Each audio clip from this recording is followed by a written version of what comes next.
देखिए, आज हम लोग कंटिन्यूटी का रिवीजन कर रहे हैं, लेकिन कंटिन्यूटी के रिवीजन के पहले इसेंशियल है कि हम लोग लिमिट को रिकॉल कर लें। एक्चुअली लिमिट का ही वर्क हम लोगों को देखने को मिलता है कंटिन्यूटी में। तो लिमिट का कुछ वर्क बड़ा सिंपल सा है, जैसे फंडामेंटल थ्योरम ऑफ लिमिट। इसमें करना क्या है तो समझ लीजिए। फंडामेंटल थ्योरम कुछ नहीं, हम लोगों को ये समझाया जा रहा है कि मान लीजिए कि लिमिट गिवन हो x टेंड्स टू a पर sin x plus cos x का। देखिए, ये दो फंक्शन हो गए, एक fx हो गया, एक gx हो गया। अगर ऐसा कुछ हो तो हम लोग प्लस में अगर लिखा हुआ तो इसको सेपरेटली लिख सकते हैं, x tends to a sin x और plus limit x tends to a या जो भी लिमिट है cos x। अगर यहाँ पर माइनस का साइन रहेगा दोनों के बीच में तो हम यहाँ माइनस कर देंगे। अगर यहाँ पर इन दोनों के बीच में मल्टीप्लिकेशन का साइन होगा तो यहाँ मल्टीप्लिकेशन कर देंगे। सिमिलरली अगर मान लीजिए कि लिखा हो limit x tends to a 5 times sine x, तो हम करेंगे क्या कि इस 5 को कांस्टेंट को बाहर लेते लेंगे, तो हो जाएगा 5 limit x tends to a sine x। अब जो भी आंसर आता हो तो सेकेंडरी बात है। इसी तरह से अगर मान लीजिए कि कोशंट के फॉर्म में हो, कोशंट का फॉर्म मतलब इस तरह से हो, limit x tends to a X square by sine X, like this. तो हम इसको ऐसे लिख सकते हैं, न्यूमरेटर का अलग limit x tends to a X square और डिनोमिनेटर का अलग लिमिट। ये अपना फंडामेंटल थ्योरम है। ऑब्वियसली ये जीरो नहीं होना चाहिए, इसका वैल्यू जीरो होगा तब तो ये डिफाइंड ही नहीं होगा।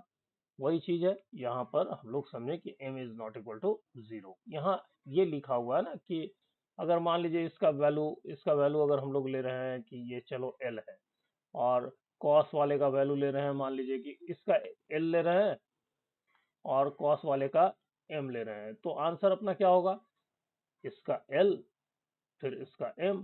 वही यहाँ लिखा हुआ है, इससे बॉदर नहीं करना है। इसी तरह से दोनों के सेपरेट लिमिट्स होंगे, प्रोडक्ट में ऐसा होगा, अगर k टाइम्स है तो k बाहर चला जाएगा, फिर fx का लिमिट लिखेंगे। सिमिलरली l और m मतलब fx का लिमिट और gx का लिमिट सेपरेटली कर देंगे। देखिए, और कुछ कुछ लिमिट से रिलेटेड देखिए, यहाँ दो तरफ मैंने लिख रखा है स्क्रीन पर, लेफ्ट हैंड साइड और right hand side. Right hand side में मैंने पिंक कलर का लिखा है, these are important results on limit, लेकिन बोर्ड एग्जाम में इनका रोल नहीं है।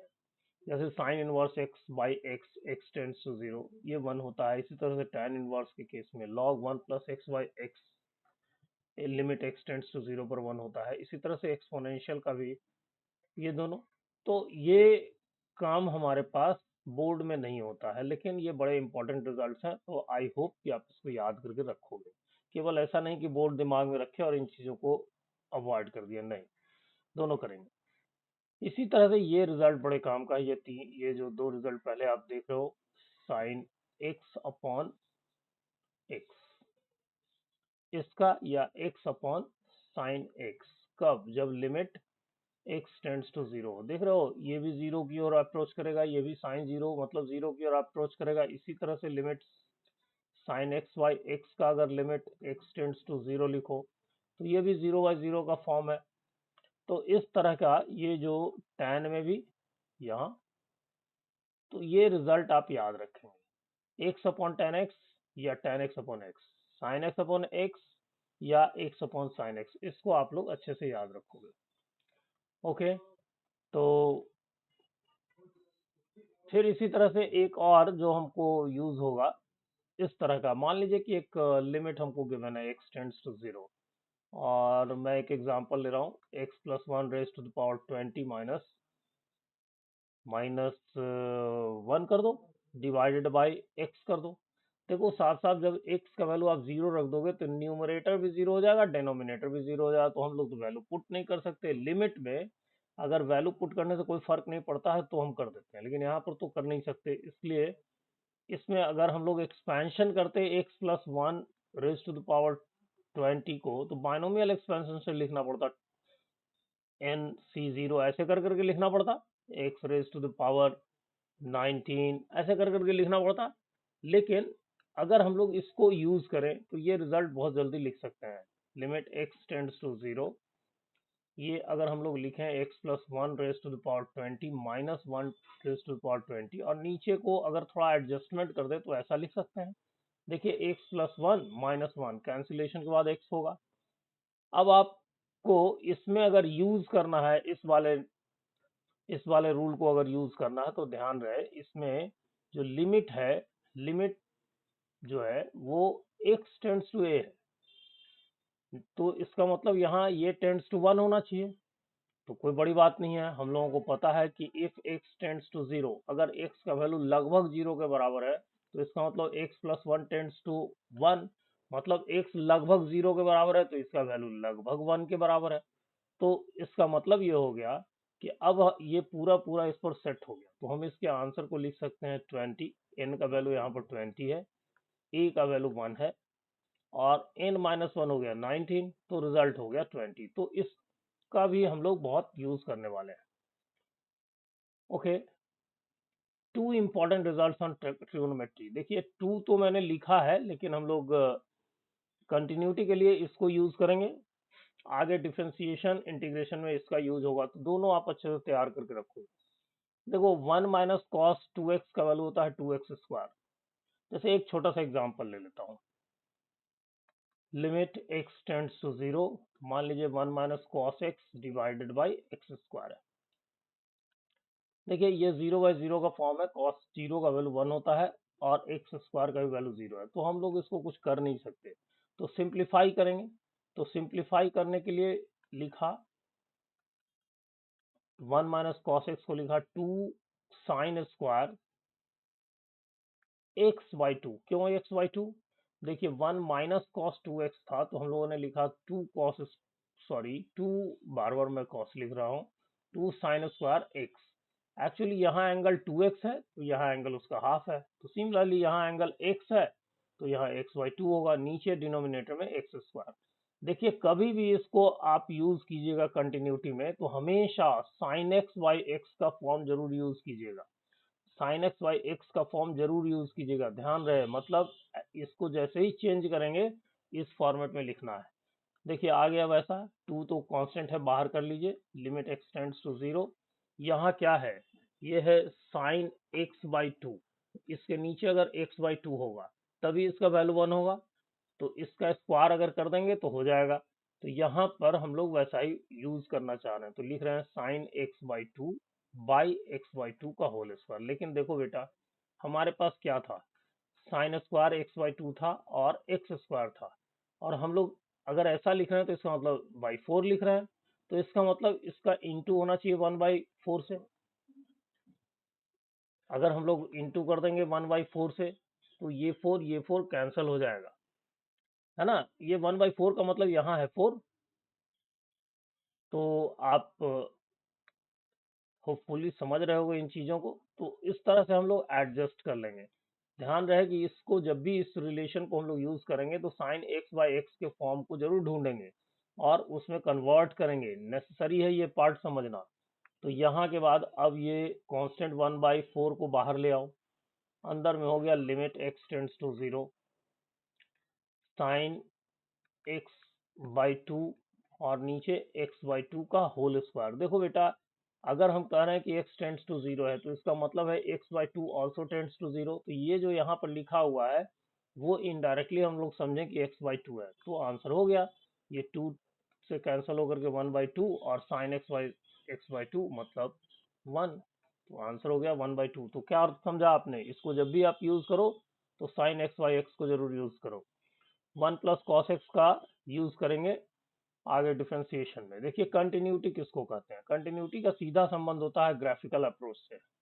मान लीजिए कि हम लोगों ने ये ग्राफ बनाया y=fx का और ग्राफ कहीं से भी ब्रोकन नहीं है तो हम कहेंगे कि ये कंटिन्यूअस है। लेकिन कंटिन्यूटी हम लोग समझेंगे दो पार्ट में, एक समझेंगे एट अ पॉइंट। तो मान लीजिए कि ये पॉइंट है, मान लो इस पॉइंट को मैं लिख रहा हूँ x=2, तो x=2 पर हम समझना चाह रहे हैं कि अपना ग्राफ कंटिन्यूअस है कि नहीं। तो इसका मतलब क्या हुआ कि एक सड़क की तरह इसको समझो कि x=2 पर हम खड़े हैं तो इधर भी सड़क बना होना चाहिए, इधर भी सड़क बना होना चाहिए, तो हम कहेंगे कि ये सड़क कंटिन्यूअस है, मतलब ये ग्राफ कंटिन्यूअस है। तो इसके पहले वाले को समझने के लिए हम लोग ऐसा समझें कि x का वैल्यू 2 से स्लाइटली कम है, 2 से स्लाइटली कम है, 2 माइनस बहुत कम है, बहुत कम है, 0 लाइक कम है। देखिए ये एक सिंबल होता है, 2 माइनस 0 का मतलब ये नहीं समझिएगा कि 2 माइनस 0 एक सिंबॉलिक रिप्रेजेंटेशन है कैलकुलस में, जिसको हम लोग समझ रहे हैं कि वैल्यू 2 से एकदम इतना कम है कि आप समझो कि नेग्लिजिबली कम है। इसी तरह से 2 के ठीक बाद वाला नंबर ये मतलब नेग्लिजिबली अधिक है। इन दोनों को हम लोग को पता है कि लिमिट के फॉर्म में दिखाया करते हैं, तो लिखेंगे limit x tends to 2 minus मतलब 2 से थोड़ा कम एफ एक्स, ये कहलाया लेफ्ट हैंड लिमिट। इसी तरह से अगर हम लोग x tends to 2 plus f x कहें, ये कहलाया राइट हैंड लिमिट। ये हो गया लेफ्ट हैंड लिमिट और ये हो गया राइट हैंड लिमिट। अब अगर मान लो कि इसका वैल्यू f2 के इक्वल है, मतलब जो फंक्शन का वैल्यू 2 पर है उसके इक्वल है, और ये भी f2 के इक्वल है, तो हम लोग कहेंगे कि ये लेफ्ट साइड से कंटिन्यूअस है, लेफ्ट साइड से कंटिन्यूअस है, और इसको कहेंगे हम लोग कि राइट साइड से कंटिन्यूअस है। तो अगर दोनों तरफ से कंटिन्यूअस हो तो हम कहेंगे कि ये फंक्शन 2 पर कंटिन्यूअस है। सिंपल लैंग्वेज में समझो कि left hand limit, right hand limit और फंक्शन का वैल्यू तीनों अगर इक्वल हुआ तो हम लोग कहेंगे कि फंक्शन कंटिन्यूअस है। वही यहाँ लिख करके मैंने दिखाया है कि left hand limit, left hand limit, left hand limit अगर फंक्शन के इक्वल है तो हम लोग कहेंगे कि लेफ्ट कंटिन्यूअस है। अगर मान लो कि right hand limit, right hand limit A पर वो फंक्शन के इक्वल है तो हम लोग कहेंगे कि ये राइट कंटिन्यूअस है। अगर दोनों चीज हो गया तो दोनों चीज हो गया मतलब क्या, limit x tends to a minus f x का वही वैल्यू है जो limit x tends to a plus f x का वैल्यू है, और ये वैल्यू होना चाहिए एफ ए के इक्वल। तो हम लोग कहेंगे कि ये ए पर कंटिन्यूअस है। सिंपली ऐसा समझिए कि लेफ्ट हैंड लिमिट यहाँ माइनस है और ये राइट हैंड लिमिट यहाँ प्लस है। ये दोनों अगर फंक्शन के वैल्यू के इक्वल है तो हम लोग कहेंगे कि हाँ ये कंटिन्यूअस है, f is continuous at x is equal to ए।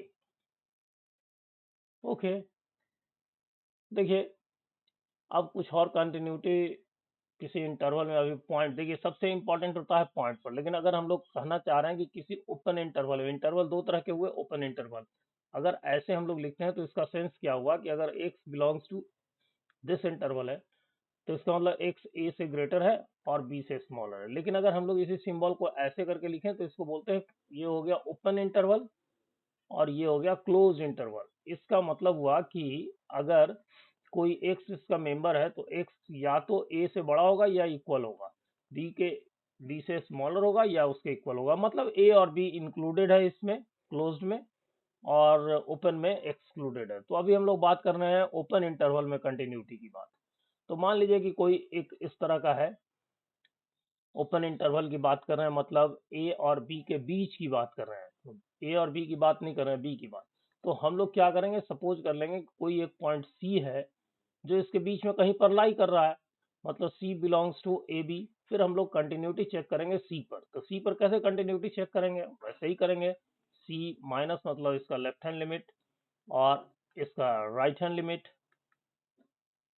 सी पर, और हम लोग देखेंगे कि क्या इसका वैल्यू फंक्शन के वैल्यू के इक्वल है सी पर। अगर ऐसा है तो हम कहेंगे कि f is continuous, continuous continuous at any c belongs to open interval a b. इसका मतलब ए बी के सारे पॉइंट पर कंटिन्यूअस है। लेकिन अगर मान लीजिए ये क्लोज इंटरवल है, क्लोज इंटरवल है, तब क्या होगा, ये ऐसा इंटरवल है ए को लेकर के बी तक है, तो हम लोग करेंगे इसको दो हिस्सों में, तीन हिस्सों में बांट देंगे। पहले हम लोग बीच के किसी पॉइंट सी पर निकालेंगे, हम लोग लेट कर लेंगे कि C belongs to open interval a b, और फिर हम लोग चेक करेंगे कि C का जो लेफ्ट हैंड लिमिट है C पर, क्या वो इसके राइट हैंड लिमिट के इक्वल है, और क्या इन दोनों का वैल्यू फंक्शन के वैल्यू के इक्वल है। अगर हाँ तो हम लोग कहेंगे कि ओपन इंटरवल में कंटिन्यूअस है। ये ओपन इंटरवल हुआ, इसमें कंटिन्यूअस है, लेकिन अभी भी तो दो पॉइंट रह गए। जब क्लोज कर है तो केवल बीच के पॉइंट नहीं हुए, ए भी हुआ और बी भी हुआ। तो अगर मान लीजिए हम लोग एट ए की बात करेंगे तो एट ए पर लेफ्ट हैंड कंटिन्यूटी नहीं हो सकती, इसलिए कि ए के इधर का कोई पॉइंट है नहीं, तो इस पर राइट हैंड कंटिन्यूटी होगी। मतलब इस पर चेक करना होगा कि क्या ए पर जो राइट हैंड कंटिन्यूटी है वो एग्जिस्ट कर रहा है कि नहीं। मतलब ए प्लस, देखिए राइट हैंड लिया मैंने, माइनस नहीं लिया, राइट हैंड लिमिट यहाँ पर लिया, क्या इसका वैल्यू एफ ए के इक्वल है। अगर हाँ तो हम लोग कहेंगे कि लेफ्ट कंटिन्यूअस, या सॉरी राइट कंटिन्यूअस है। इसी तरह से अगर हम लोग बी पर, इस पॉइंट बी पर अगर हम लोग बात करें एट बी, तो बी के बाद का कोई नंबर है नहीं है हमारे पास इंटरवल में, तो बी के पहले वाले में मतलब लेफ्ट हैंड कंटिन्यूटी चेक करेंगे। तो इसमें लेफ्ट हैंड कंटिन्यूटी मतलब क्या, limit x tends to b minus f x, ये होना चाहिए एफ बी के इक्वल। तो ध्यान रहे बेटा, इंड पॉइंट पर हम लोगों ने क्या किया, इंड पॉइंट पर हम लोगों ने limit x tends to a plus को चेक किया एफ ए के इक्वल, और इस इंड पॉइंट पर हम लोगों ने left hand limit x tends to b minus को चेक किया कि क्या ये एफ बी के इक्वल है, और बीच में किसी पॉइंट सी पर हम लोगों ने उसका लेफ्ट हैंड राइट हैंड और फंक्शन का वैल्यू तीनों को इक्वेट किया। ओके, तो क्लोज इंटरवल में इतना वर्क हम लोगों को करना होगा। फिर देखिए नेक्स्ट हम लोग देखें डिसकंटिन्यूटी ऑफ ए फंक्शन। अब आप देखो हम लोगों ने क्या कहा, limit x tends to a minus f x, दूसरा क्या कहा, लिमिट एक्स टेंड्स टू किसी पॉइंट ए पर प्लस एफ एक्स, और तीसरा हम लोगों ने कहा कि लिमिट सॉरी फंक्शन का वैल्यू निकाला। ये तीन काम करते हैं कंटिन्यूटी में। अब आप सोचो कि ये एग्जिस्ट नहीं करता हो, डज नॉट एग्जिस्ट, और ये भी डज नॉट एग्जिस्ट, तो क्या हम लोग कंटिन्यूटी की बात कर सकते हैं, नहीं कर सकते, मतलब ये डिसकंटिन्यूअस होगा। तो डिसकंटिन्यूअस का एक कंडीशन ये हो सकता है, दूसरा कंडीशन ये हो सकता है कि ये जो है एग्जिस्ट करता हो, ये भी एग्जिस्ट करता हो, और दोनों आपस में इक्वल नहीं हो, मतलब लेफ्ट हैंड लिमिट जो हमको मिलता हो वो राइट हैंड लिमिट के इक्वल नहीं हो। अगर कभी ये सिचुएशन है तब भी हम लोग समझेंगे कि लिमिट एग्जिस्ट नहीं कर रहा है। जब नहीं कर रहा है तो इसका मतलब ये डिसकंटिन्यूअस होगा। अब बात करो कि नहीं भाई दोनों एग्जिस्ट कर रहा है और दोनों इक्वल है, मतलब लिमिट जो है वो दोनों का दोनों एग्जिस्ट कर रहा है और इक्वल है, तो limit x tends to a minus f x और limit x tends to a plus f x, ये दोनों इक्वल है, लेकिन but these are not equal to the value of the function. तब भी हम लोग कहेंगे कि डिसकंटिन्यूअस है, इसलिए कि अभी हम लोगों ने पढ़ा कि जब तक तीनों नहीं होगा तब तक नहीं होगा, तो इसका मतलब ये डिसकंटिन्यूअस होगा। लेकिन बेटा इसको हम लोग एक नाम देते हैं, उसको याद रखिएगा, बोर्ड में ये इक्वेशन के फॉर्म में होता है, इसको हम लोग नाम देंगे रिमूवेबल डिसकंटिन्यूटी। ठीक है, क्वेश्चन इस तरह से रहेगा, जैसे मान लीजिए मैं एक एग्जांपल के रूप में ले रहा हूँ कि f x is equal to, मान लीजिए मैंने लिया 2x plus 1, x is less than 2, और मान लो ले लिया मैंने 10 एक्स इज इक्वल टू 2 पर, और एक्स स्क्वायर प्लस 1 मैंने ले लिया when x is greater than 2। हमसे क्वेश्चन है कि f is does F continuous, या इज डज नहीं लिखना चाहिए, चेंज कर लेते हैं, वर्ड थोड़ा गलत है,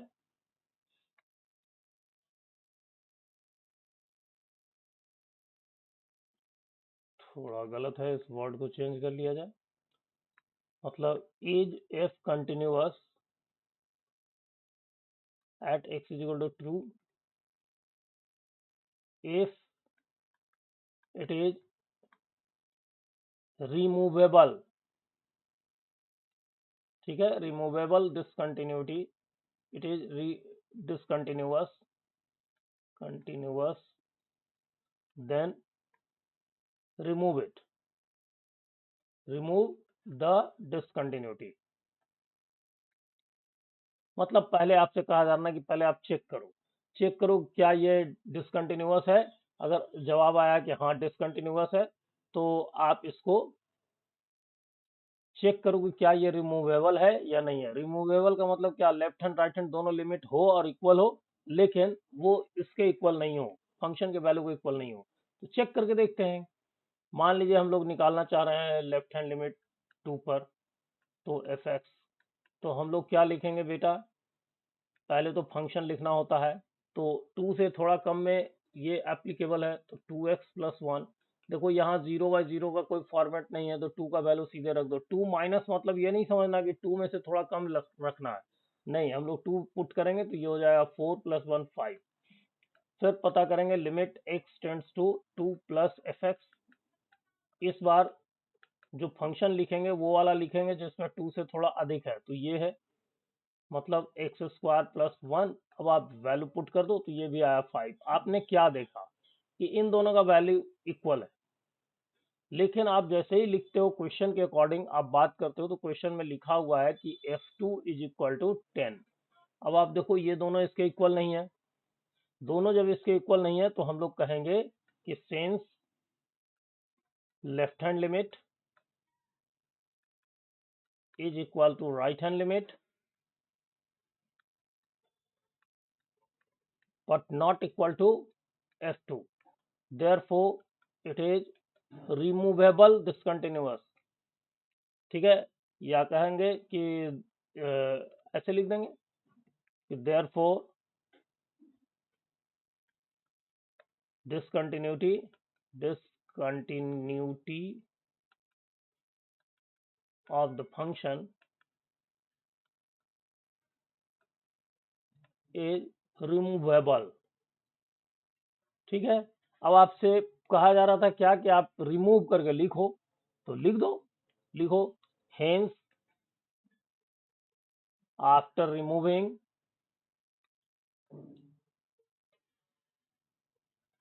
it becomes,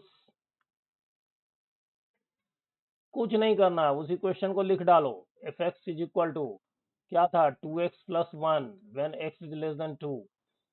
फिर था x² + 1 x is greater than 2। ये जो x = 2 वाला जो था उसको 10 के बदले में यहाँ लिख दो 5।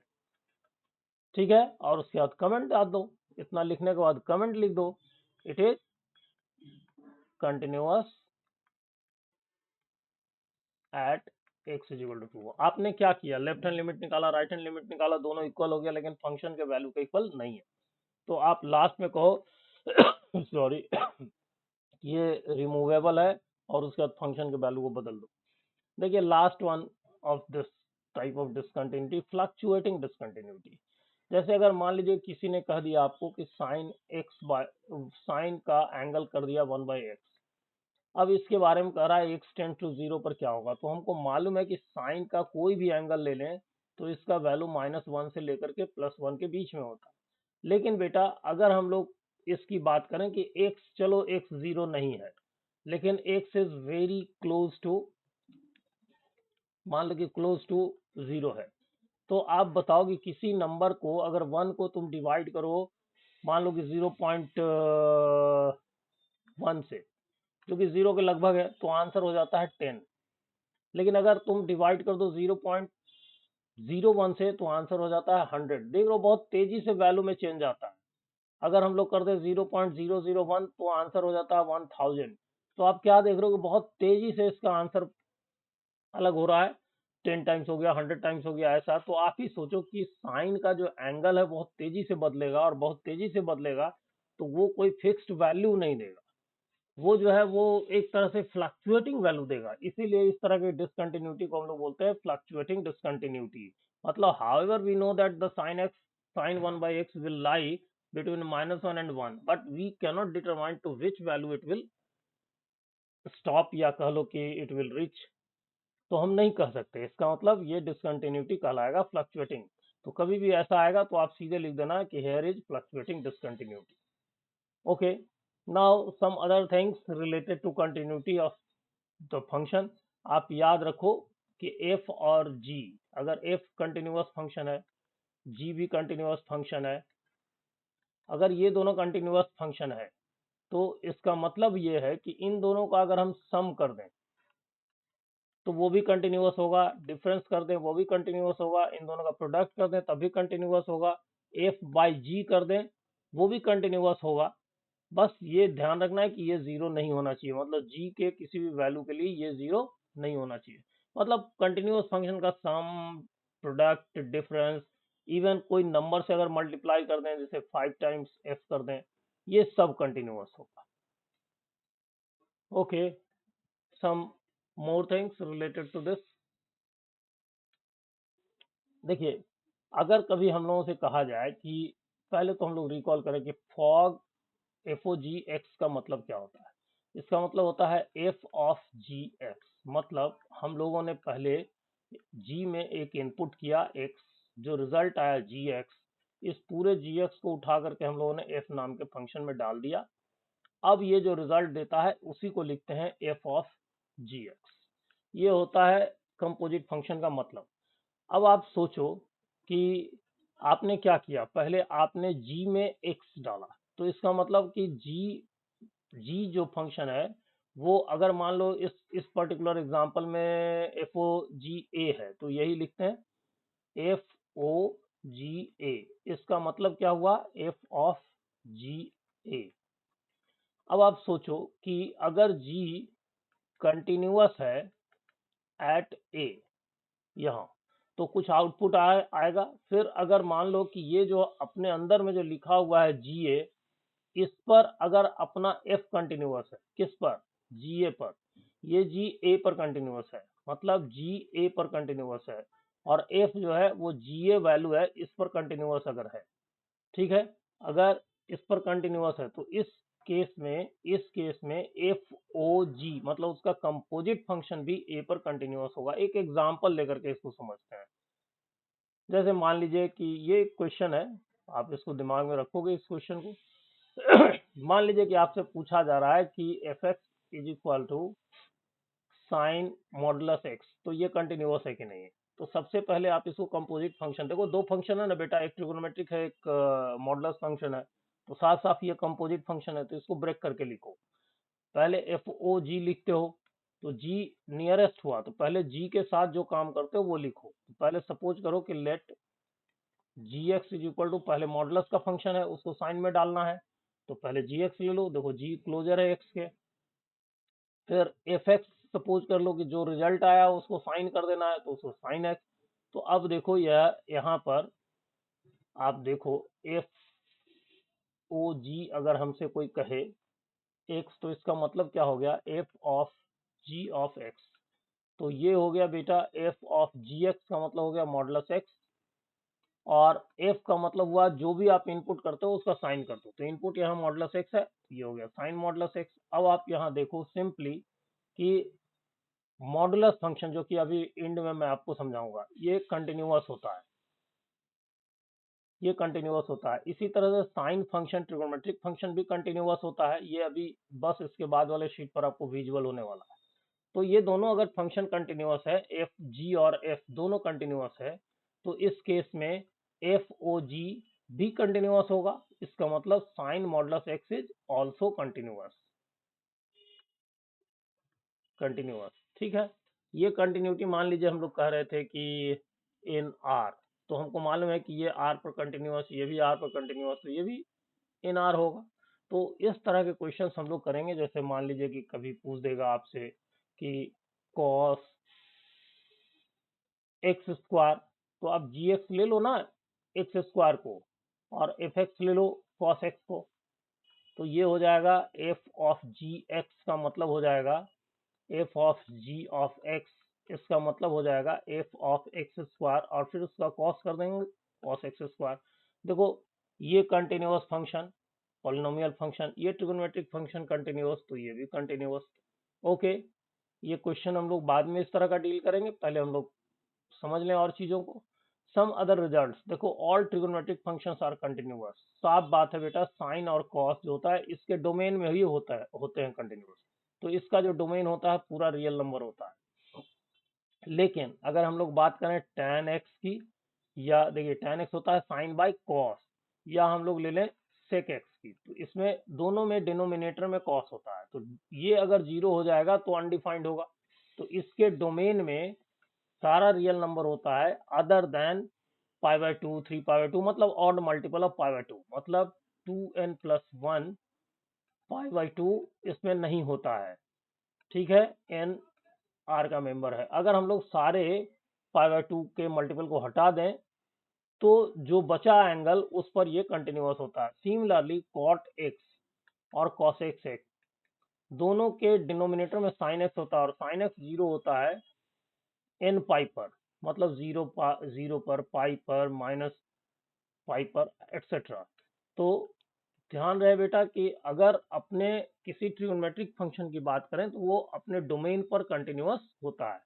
सिमिलरली पॉलिनोमियल फंक्शन भी कंटिन्यूअस होता है, आइडेंटिटी फंक्शन भी कंटिन्यूअस होता है। मतलब इस तरह का अगर कोई फंक्शन दिया हुआ हो तो ये कंटिन्यूअस होगा, या आइडेंटिटी फंक्शन मतलब जो इनपुट वही आउटपुट, मतलब ऐसा कि एफ में एक्स इनपुट किया तो रिजल्ट भी एक्स ही निकले। अगर ऐसा है तो ये फंक्शन भी कंटिन्यूअस फंक्शन हुआ। इनडायरेक्टली ये भी पॉलिनोमियल फंक्शन ही है। Exponential and logarithmic function, exponential function मतलब इस तरह का फंक्शन कि 2 raise to the power x या 1 by 2 raise to the power x, इस तरह के फंक्शन भी कंटिन्यूअस होते हैं और इसका डोमेन होता है, इसका डोमेन होता है पूरा रियल नंबर। तो सारे रियल नंबर पर एक्सपोनेंशियल फंक्शन कंटिन्यूअस है। लॉगरिथमिक फंक्शन की बात करें तो लॉगरिथमिक फंक्शन कैसा होता है, जैसे लॉग, मान लीजिए कि यहाँ पर हम लोगों ने लिखा, कुछ भी लिख दें, मान लो कि लॉग एक्स, यहाँ बेस ए, तो ए बेस जो है ना वो अगर ग्रेटर देन 0 हो या लेस देन 0 हो, कोई भी सिचुएशन हो, ये कंटिन्यूअस होगा। लेकिन लॉग में हमको मालूम है कि जिसका लॉग फाइंड करते हैं, हम लोगों के लॉग के डेफिनेशन में हम लोगों ने पढ़ा है कि यहाँ पर एक्स और ए दोनों पॉजिटिव होना चाहिए और ए 1 नहीं होना चाहिए। तो बात तो यहाँ इनपुट की कर रहे हैं, इनपुट है एक्स, तो एक्स जो है वो पॉजिटिव होना चाहिए। तो एक्स का डोमेन जो होगा वो पॉजिटिव आर होगा, पॉजिटिव रियल नंबर होगा। तो ध्यान रहे कि पॉजिटिव रियल नंबर पर ये कंटिन्यूअस होगा। बाकी कहने का सीधा मतलब हुआ कि कोई भी फंक्शन अगर हम लोग एक्सपोनेंशियल या लॉगरिथमिक लें, अपने डोमेन पर कंटिन्यूअस होगा। इसका डोमेन होगा सारे पॉजिटिव रियल नंबर्स। देखिए लास्ट को मैंने स्पेशल महत्व दिया है, ये हम लोग क्वेश्चन के फॉर्म में भी पढ़ेंगे। मॉडुलस फंक्शन आर कंटिन्यूअस, लेकिन ये हमसे क्वेश्चन के रूप में भी पूछा जाएगा। जैसे मान लिया जाए कि अगर हमारे पास एक क्वेश्चन बन रहा है कि आपसे पूछा जाए, मान लो कि एक फंक्शन है मॉडुलस फंक्शन, क्या ये कंटिन्यूअस है इन आर? तो देखो पूरे रियल नंबर को अगर हम लोग देखें तो पूरे रियल नंबर में ये जो है, अगर 0 की बात करें तो 0 के पहले मॉडुलस एक्स का वैल्यू बदल जाएगा और 0 के बाद मॉडुलस एक्स का वैल्यू बदल जाएगा। तो हमको इसकी कंटिन्यूटी चेक करनी चाहिए। कैसे? एक कंटिन्यूटी चेक करनी चाहिए, c belongs to minus infinity से लेकर के 0 के पहले तक। दूसरा चेक करना चाहिए c बिलोंग्स टू 0 के बाद से लेकर के प्लस इन्फिनिटी तक। और तीसरा चेक करना चाहिए at x is equal to 0 पर। तो ये हमको चेक करना चाहिए। इसके लिए हम लोग क्या करते हैं, कोई बड़ी बात नहीं है, हम लोग लेफ्ट हैंड लिमिट निकालेंगे, x tends to c minus f x, जो कि हो गया limit x tends to c minus, और ये मॉडुलस एक्स था। अगर 0 से पहले का कोई नंबर है तो वो निगेटिव होगा, मतलब सी निगेटिव है।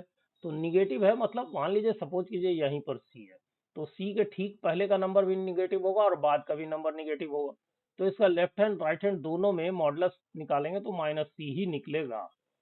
तो एक्स टेंड्स टू माइनस, ये हो गया माइनस एक्स, और सी रख देंगे तो माइनस सी आएगा। सिमिलरली अगर हम लोग limit x tends to c plus कर दें एफ एक्स, तो देखो फिर से ध्यान दो, x tends to c plus modulus x, तो मॉडुलस एक्स इस बार भी माइनस सी होगा। क्यों माइनस सी होगा? तो देखिए यहाँ पर सी जो है इसके बीच का नंबर है, तो सी के ठीक बाद वाला नंबर भी निगेटिव होगा और पहले वाला भी निगेटिव होगा। तो निगेटिव है मॉडुलस के भीतर में अगर कोई नंबर तो बाहर आता है तो माइनस एक्स होता है, तो फिर माइनस सी हो गया। इसी तरह से एफ सी का वैल्यू निकालोगे तो मॉडुलस सी होगा, और पता है कि सी निगेटिव क्वांटिटी है, 0 से कम है, तो इसमें आंसर माइनस में होगा। तो ये हम लोग देख रहे हैं क्या कि इस इंटरवल में कंटिन्यूअस है। इसी तरह से हम लोग इस इंटरवल में कोई पॉइंट ले लेंगे डी, और उसके ठीक पहले और ठीक बाद में ऐसे ही चेक करेंगे। तो ठीक पहले और ठीक बाद में अगर हम लोग चेक करेंगे डी के ठीक पहले, तो भी पॉजिटिव होगा और डी के ठीक बाद में भी पॉजिटिव होगा। तो ये जो मॉडुलस के अंदर वाला जो हम लोगों ने यहाँ -x लिखा तो वो +x होगा। तो ये आपके ऊपर मैं छोड़ रहा हूँ। फाइनल बात मैं कर रहा हूँ केवल at x is equal to 0। ये हम लोग क्वेश्चन में भी करेंगे। तो लिमिट फाइंड करेंगे x टेंड्स टू 0 माइनस में fx। तो हम लोग लिखेंगे limit x tends to 0 minus modulus x। अब आप देखो 0 माइनस में है, मतलब x 0 से कम है, तो इसका मतलब जो हम लिखेंगे वो -x होगा। लेकिन जैसे ही आप 0 रखते हो तो ये 0 हो जाता है। सिमिलरली अगर आप यहाँ limit x tends to 0 plus लेते हो, राइट हैंड लिमिट लेते हो fx, तो limit x tends to 0 plus और fx के बदले में मॉडुलस x, और मॉडुलस x इस बार मॉडुलस के अंदर का क्वांटिटी 0 से अधिक है, इसका मतलब x होगा। लेकिन इससे कोई फर्क नहीं पड़ता है, फिर 0 रखोगे 0 होगा। इसी तरह से फंक्शन का वैल्यू अगर 0 पर निकालो तो मॉडुलस के अंदर में 0 डालोगे, ये 0 होगा। तो आप देख रहे हो कि तीनों इक्वल है, मतलब left hand limit is equal to right hand limit is equal to function का वैल्यू। तो इसका मतलब it is continuous at all the points. पहले वाले पॉइंट के लिए हम लोगों ने सपोज करके देखा, दूसरे वाले पॉइंट पर मैंने आपके ऊपर छोड़ा, तीसरा वाला पॉइंट पर अभी हम लोगों ने देखा तो कंटिन्यूअस है। So this modulus function is continuous function. तो देखो बेटा, मॉडुलस फंक्शन एक कंटिन्यूअस फंक्शन है। आगे इस पर हम लोग क्वेश्चन फिर से बनाया करेंगे, जिसमें हम लोग दिखाएंगे कि ये कंटिन्यूअस है लेकिन डिफरेंशिएबल नहीं है। Okay, live it. तो थ्योरी पार्ट को फिर से एक दो बार देख लेना, फिर हम लोग लाइव क्लास में जुड़ेंगे। Okay, have a nice day.